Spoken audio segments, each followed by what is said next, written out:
Então, pessoal, em algum momento da sua vida você já ouviu alguém dizer: vou processar por danos morais, ou então processa lá por danos morais. Mas na verdade, o que é danos morais?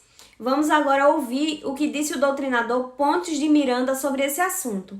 Ele disse o seguinte: nos danos morais, a esfera ética da pessoa é o que é ofendida. O dano não patrimonial é o que, só atingindo o devedor como ser humano, não lhe atinge o patrimônio.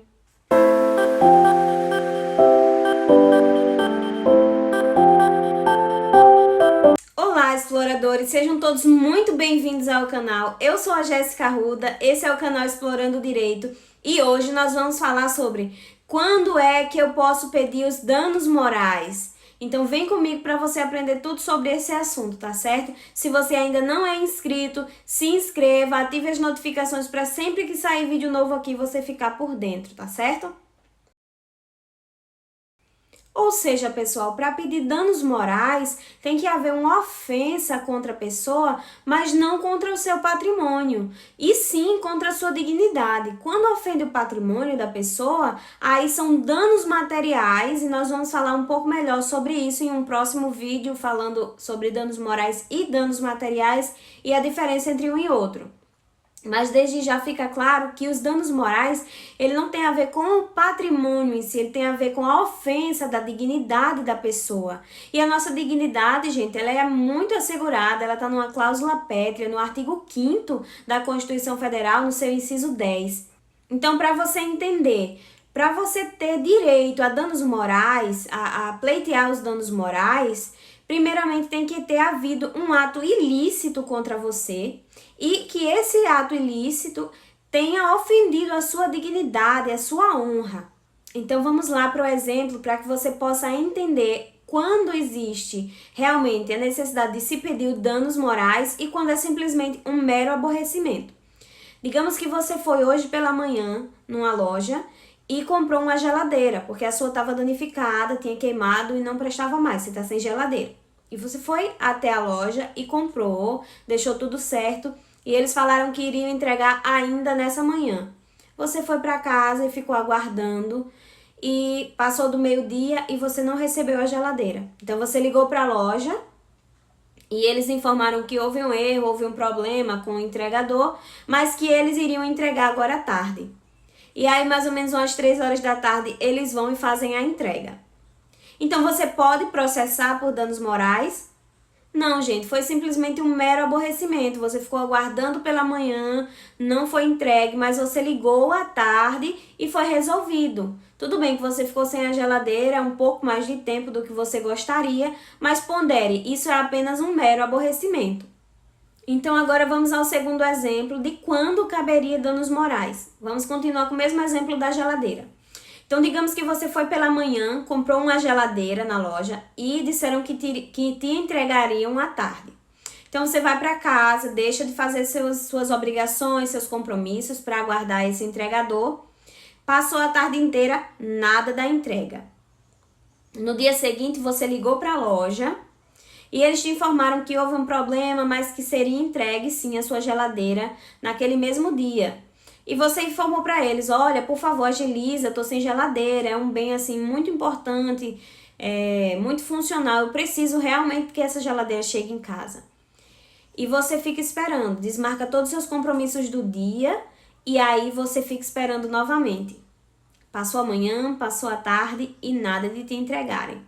No dia seguinte você liga novamente: nossa, por que vocês não me entregaram? Vocês iam entregar de tarde, disseram que ontem entregariam durante o dia, não entregaram, eu tô deixando meus compromissos de lado, eu preciso dessa geladeira, eu quero saber quando é que vai chegar. E ele só te enrolando: não, vai chegar hoje, nem se preocupe, pode aguardar aí em casa. E você perde mais um dia e nada dessa geladeira chegar. Passaram-se 4 dias você esperando, nada de chegar essa geladeira, você vai até a loja e você se informa o que está acontecendo, por que a minha geladeira não chegou. E eles dão uma desculpa qualquer e falam que vai ser entregue nesse dia. E ainda assim, você vai para casa esperar e mesmo assim eles não entregam, só vão entregar no dia seguinte.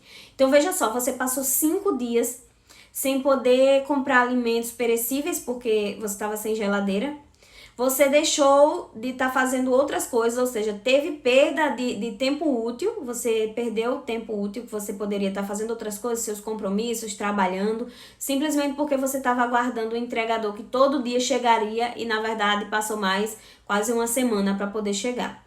Então, diferentemente do primeiro exemplo, que houve só um mero aborrecimento, você se chateou porque iam entregar no dia e só vieram entregar no dia seguinte, nesse segundo exemplo, existem vários danos e ainda faz você perder seu tempo, você se estressa e aquilo ali fere a sua dignidade. Você pagou, você não pediu nada, você pagou e teve seu direito violado, você não recebeu. E você teve um grande prejuízo, você teve que ficar pedindo quentinha, você não pôde beber uma água gelada, você não pôde fazer as suas compras, não pôde cozinhar, não pôde receber ninguém na sua casa. Então, assim, gera muito dano. É totalmente diferente da primeira situação. Nessa segunda situação, sim, você pode sim pedir os danos morais. Então, gente, antes de judicializar, pare, pondere, veja se foi apenas um mero aborrecimento ou se realmente feriu sua dignidade, sua honra e só então você vai e judicialize, porque o nosso judiciário ele tá atolado de causas que, pelo amor de Deus, tem causas assim que você olha e você diz como uma pessoa foi provocar o judiciário por uma bobagem dessa. É criancice mesmo. Seja um adulto responsável, nós já temos demandas demais, então pare, pondere. Se foi um mero aborrecimento, bola pra frente. Agora, se você tem direito a esse ressarcimento, essa indenização, você viu que realmente feriu a sua dignidade, então vá em frente. E aí você me pergunta, Jéssica, onde é que está na lei dizendo que quem fere a dignidade de outra pessoa, quem faz essa pessoa passar por essa situação, tem esse dever de indenizar?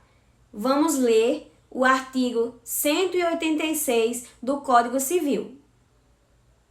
Aquele que por ação ou omissão voluntária, negligência ou imprudência, violar direito e causar dano a outrem, ainda que exclusivamente moral, comete ato ilícito. E agora o que está disposto no 927 também do Código Civil. Aquele que por ato ilícito, 186 e 187, causar dano a outrem, fica obrigado a repará-lo. Então tá aí, a lei tá dizendo, se ele causar, ainda que exclusivamente um dano moral, ainda que fira só a sua dignidade, não mexa no seu patrimônio, ele fica assim obrigado a reparar. E agora aquela pergunta sobre o valor da indenização. Jéssica, é tabelado esse valor? Não, gente, porque seria muito difícil que o legislador tivesse tabelado todos os valores, deixado tudo certinho, e na hora de encaixar no caso concreto seria complicado. Iria ter gente que ia receber demais por uma coisa mais simples e iria ter gente com uma causa bem mais séria e receber menos. Então, o juiz, o magistrado, ele sempre vai fazer de acordo com o caso concreto. Ele vai analisar e aí vai seguir o binômio. Reparação para a vítima, que aquela situação que ela passou seja reparado, e que seja uma forma punitiva para o transgressor, para o causador daquele dano, para que ele não venha fazer novamente.